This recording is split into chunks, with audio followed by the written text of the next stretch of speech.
Sensation and psychophysics. Sensation is defined as perception of stimulus through our sense organs.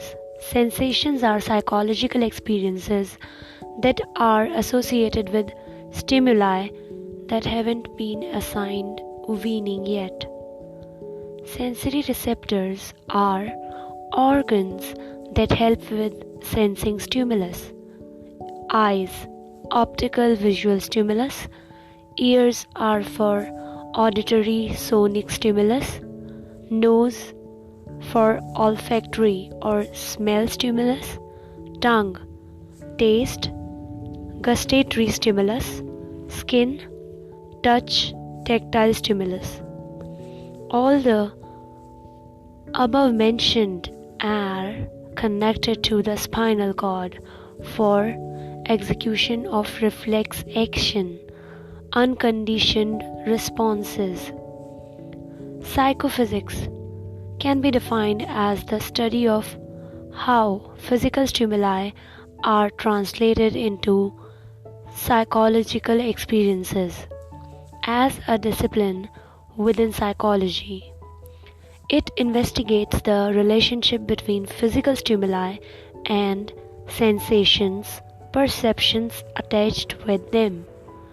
Quantitatively, the focus of this field is the relationship between physical properties of stimuli and the psychological sensations they produce. Gustav Fechner tried to study the mental energy in the same manner as physicists study the physical energy. He constantly felt that there should be a lawful relationship between the two. He observed in his experiments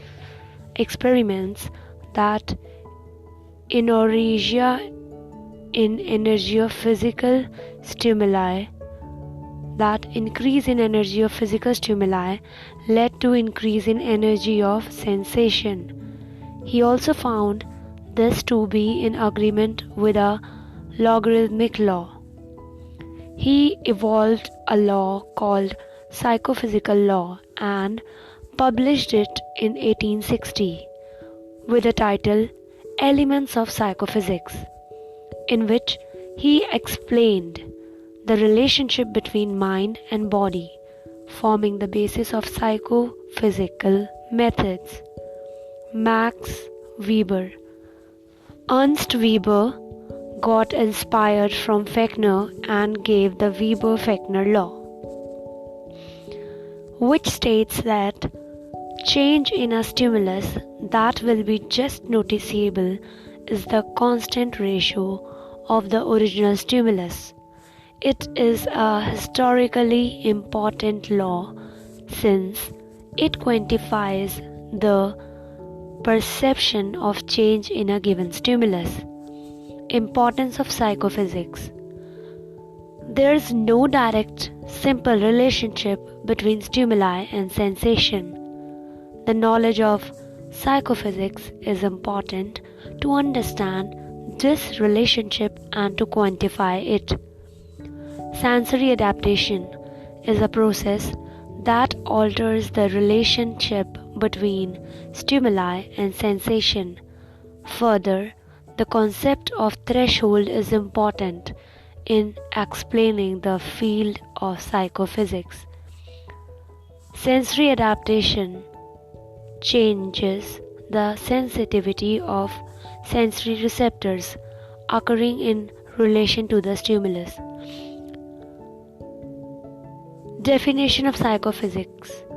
Fechner. Psychophysics is the exact science of the functional relations of dependency between body and mind. J.P. Guilford, 1954. Psychophysics has been regarded as the science that investigates the quantitative relationship between physical events and corresponding psychological events. Andrews, 1984. Psychophysics is that branch of psychology which is concerned with subjective measurements. Stimulus here refers to the physical energy changes in the inner and outer environment of the living organism. In the presence of a stimulus, interaction takes place between the organism's perceptions and the stimulus, due to which the organism responds. Note: in spite of the close relationship between physical and psychological dimensions, the zero value of the psychological scale ain't the same as the zero of the physical scale. Concept of threshold. Threshold or limen in Latin means a boundary that separates the stimuli that elicit one response from the other stimuli. That is, threshold is a dividing line between what has detectable energy and what doesn't. Threshold or limen could be absolute limen or res limen, that is RL, or differential limen, DL. Absolute threshold or limen, rise limen, AL or RL. It is defined as the value of a quantifiable variable at which a stimulus is just detectable. Eysenck, 1972. It is also defined as that minimal physical stimulus value which will produce a response 50% of the time. Underwood. Rice limen is the least intense stimulus to feel or detect. This applies to all our senses, but it isn't constant. This term has been coined by psychologists to denote our sensory threshold. That is the limit of the senses. It is the smallest magnitude of stimulus that can be detected 50% of the time. That is, in a way, it is the median point in statistics. Its existence means that there's always a single level of intensity below which never detects a stimulus, and above which one always does in any circumstance whatsoever. Differential threshold, that is difference limen, DT or DL. It is defined as the minimum amount of stimulus intensity change that is required in order for a noticeable change to be produced. Psychologists refer to the amount of change in a stimulus required for a person to detect it as difference limen. This is the second limen, which is termed as just noticeable difference, or JND in short. For example, when we proceed to increase the weight in one experiment beyond the stimulus threshold, the subject reports feels heavier and heavier. So, the difference between the stimulus threshold and the increased weight is known as differential threshold. Point of subjective equality, PSE. The respondent subject in an experimental situation is asked to judge the variable stimulus in comparison to the standard stimulus and report whether the stimuli presented appear equal. In the cases, the respondent, that is the subject, doesn't always judge the variable stimulus equal to the standard stimulus. Sometimes stimulus is judged greater or lesser. It's possible that in the descending series there may be more number of greater judgments, few number of judgments as equal and few others as smaller. In the ascending series there may be more smaller judgments, few equal judgments and few greater judgments. This may occur every trial. Therefore, the midpoint between the upper limit and the lower limit in every trial is taken as point of subjective equality or PSE. The mean of the ascending and descending series is taken as the subject points of subjective equality. Means at certain point subject's variable and standard stimulus are perceived equal by the subject. PSE, point of subjective equality, equals to arithmetic mean of upper limit and lower limit.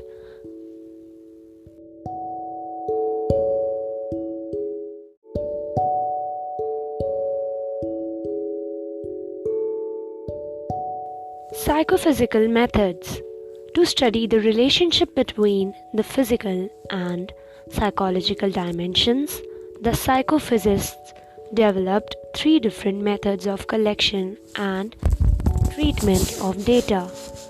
The psychophysical methods are procedures by which the experimenter may quantify relations between a stimulus and the sensation or experiences that follow. It also helps to investigate sensory thresholds. The psychophysical methods are given by G.T. Fechner. First, method of average error. It is also called method of adjustment, reproduction. This method is used to determine the average magnitude of error in one's perception of a stimulus. In using this method, the experimenter repeatedly presents to the subject a stimulus of a fixed constant value called as standard stimulus, along with a variable stimulus, a stimulus whose value can be changed, varied. The variable stimulus is the comparison stimulus. The subject can increase or decrease the magnitude of the variable stimulus until it appears to him equal to the standard stimulus. The difference between the value of standard stimulus and the value of the variable stimulus, which subject feels equal to the standard stimulus, gives an estimate of the magnitude of the error that subject makes in perceiving the standard stimulus. The mean of the differences obtained from several observations provides the average or mean error in perception. Since subject adjusts the variable stimulus to equate the standard stimulus, the method is also called as method of adjustment. Sometimes the constant stimulus is above presented to subject and he is asked to reproduce the stimulus. So it is also called as method of reproduction. For example, subject may be shown a line of fixed length and asked to draw another line of same length. By comparing the length of the 2 lines, we get an estimate of error made by subject in perceiving the constant length.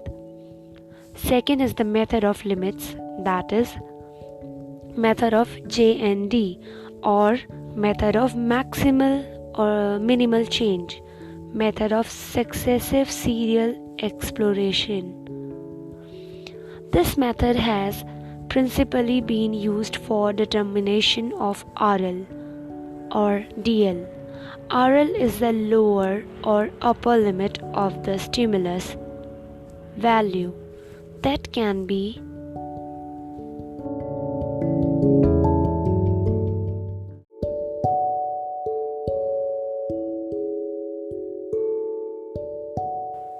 barely noticed.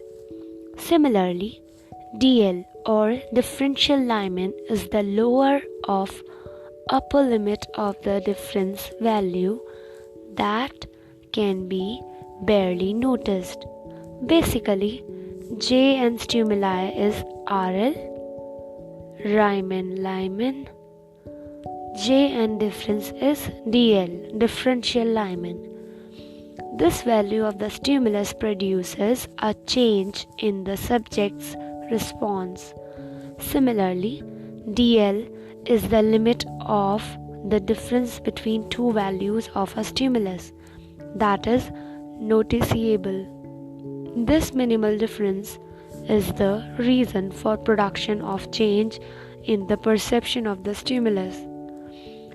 The procedure for determining the RL or DL by this method involves the presentation of the variable stimulus in a serial order by increasing or decreasing its amount. The other method of this method is method of serial or successive exploration. Third, method of constant stimuli frequency. The chief purpose of this method is to determine the RL or DL. This method is similar to method of limits.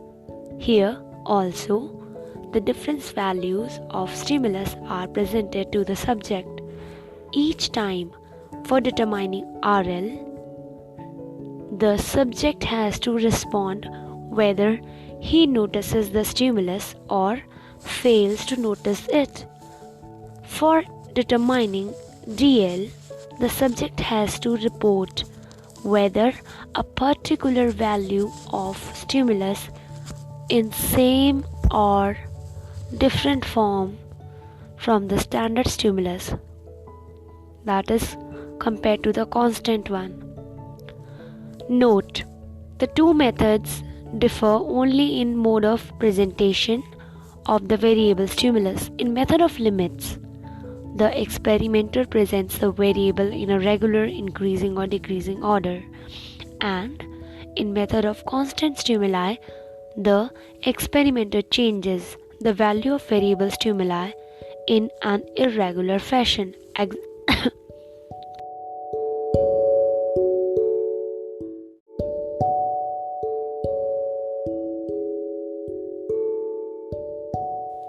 Perception. Perception is the process by which we recognize, interpret, or give meaning to the information provided by the sense organs. Perception is not merely an interpretation of objects or events of internal or external world as they exist. Instead, it is also a construction of those objects and events from one's own point of view. Principles of perception.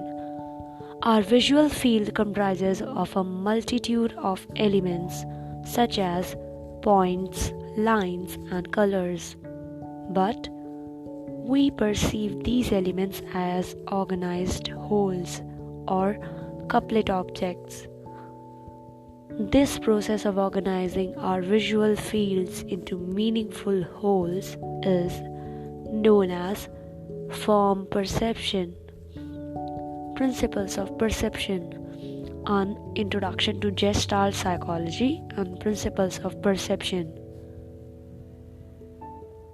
Gestalt psychologists like Max Wertheimer, Kohler, and Kafka studied perception and laid out a set of principles and laws that are universally accepted as principles of perception. According to Gestalt psychologists, we perceive different stimuli not as discrete elements but as organized wholes which possess a definite form. They believed that form of an object lies in its whole, which is greater than sum of its parts, and the form of whole and its parts sum is also perceived differently. For example, a flower pot as a whole. Configuration 1. a pot as a whole, configuration 2, flowers as a whole, configuration 3. In all the three objects are perceived differently. Gestalt psychologists also gave the law of pregnance. It states that human beings have a tendency to perceive everything in an organized form, that is, like a good figure, pregnance. Our cerebral processes are always oriented to perceive stimuli as a good figure or pregnance. The most primitive form of organization takes place as figure background segregation. When we look at a surface, certain aspects of the surface stand out more as separate entities, whereas others don't.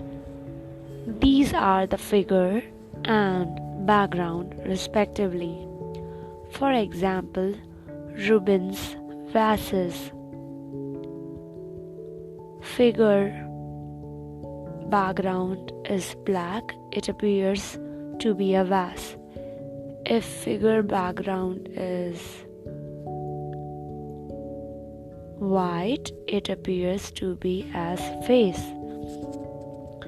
Figure is definite form, more organized, clear contour or outline, stands out, more clear, limited and nearer, while background is relatively formless or not available, contourless, stays behind the figure, more unclear, unlimited and distant for the viewer's perspective. The 6 principles of perception are proximity, nearness, similarity, continuity, closure, common region, contiguity. Proximity or nearness, the tendency to perceive objects that are close to one another as part of the same group. For example, A. Set of dots. B. Columns of dots. C. Rows of dots. Proximity changes in both of the cases. Similarity. Second principle is similarity. The tendency to perceive things that look similar as being part of the same group. For example, black dots square is similar to the second black dot squares. Blue dot square is perceived as the group of a blue dot square. Continuity, the tendency to perceive things as simply as possible with a continuous pattern rather than a complex broken up pattern. For example, arrows going from A towards B and C towards D is a simple continuous. But case 2, arrows going in a V form from center towards A and D and from center towards B and C. And in case 3, arrows going horizontally from center towards A and C and from center towards D and B. Simple continuous is more favorable than complex broken up, that is 2 and 3. Fourth principle is closure. It is the tendency to complete the figures that are incomplete. Example, skilled artists can give the impression of an entire face just with a few brush strokes, as the viewer's perception fills the details. For example, a dashed image of circle and triangle will be perceived as a complete circle and triangle figure. Fifth principle is common region. This principle says that it is a human tendency to perceive in distinct groups if they have been defined under a common region. So instead of being perceived as stars and circles, the group 1 comprising 4 stars is perceived different than the group 2, which comprises 2 stars and 2 circles, and group 3 is perceived different as comprising 4 circles. These are perceived as 3 different groups. Sixth principle is contiguity. Contiguity is the tendency to perceive 2 things that are happening close in time together as being related. Example: ventriloquists make sound vocalization without appearing to move their own, but move the puppet's mouth instead to suggest that the puppet is speaking. This is contiguity. Depth perception. Depth perception is the human eye's ability to see the world around it in 3-dimensional. This ability isn't present during birth, but it developed during infancy. In order to understand the world using depth perception, there are cues that rely on functioning of the eyes. Cues could be monocular or binocular. Monocular cues are pictorial depth cues that require the use of only one eye. Artists use these cues in their paintings to give the illusion of depth on a flat plane. Binocular cues are the cues that require the use of 2 eyes. Monocular cues. First type is linear perspective. It is the tendency to see parallel lines seem to converge on each other. In real life, this apparent convergence arises to the distance between the viewer and the end of lines. For example, convergence of a railway track. Second monocular cue is relative size. Relative size is the tendency to view objects that are smaller to be much far away and larger to be more closer. Filmmakers use this principle by using small models of buildings appear larger and off in the distance. For example, thinner or smaller is perceived as farther. Bigger and broader is perceived as closer. Third molecular cue is overlap or interposition. This principle states that if one object is blocking the view of another object, then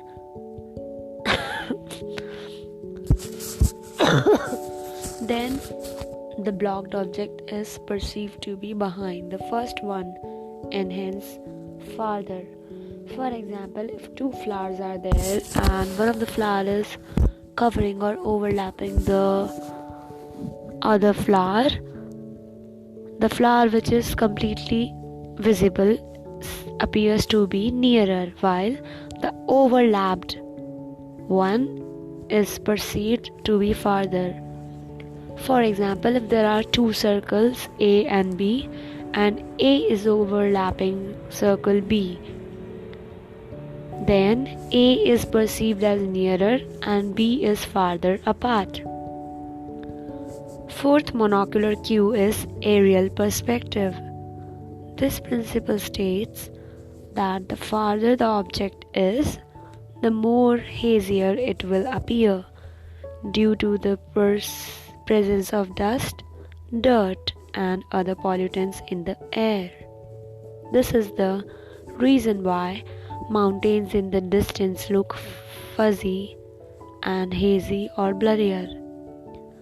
Fifth monocular cue is texture gradient.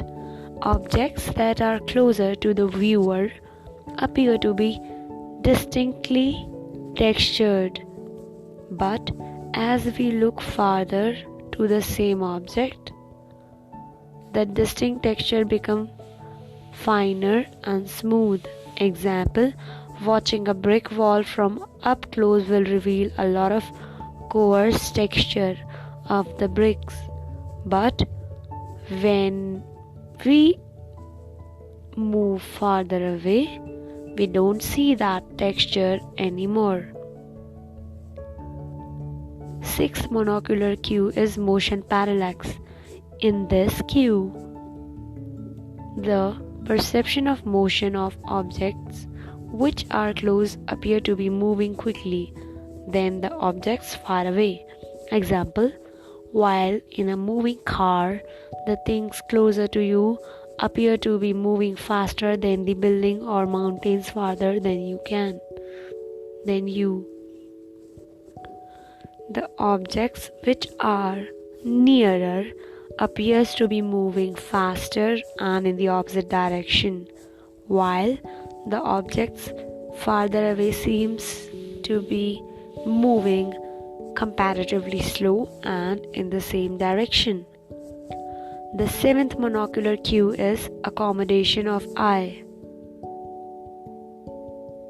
In this, the brain uses information to change the thickness of the lens of eye in response to whether the object is close or far away. This is exercised by ciliary muscles of the eye. Object equals to far, then lens thickens. If the object is close or closer, the lens gets thin. Binocular cues. First binocular cue is convergence of eyes. It refers to the rotation of our eyes in the sockets to focus on the object. If the object is close, then they'll converge inwards. If the object is farther away, then they'll converge less, but a bit less strong than the inverse. If the object is nearer, then convergence is very high. Then the convergence in case of the object placed at a far distance. Second binocular cue is disparity. The difference in images between the two eyes is higher for objects that are closer and smaller for objects that are distant.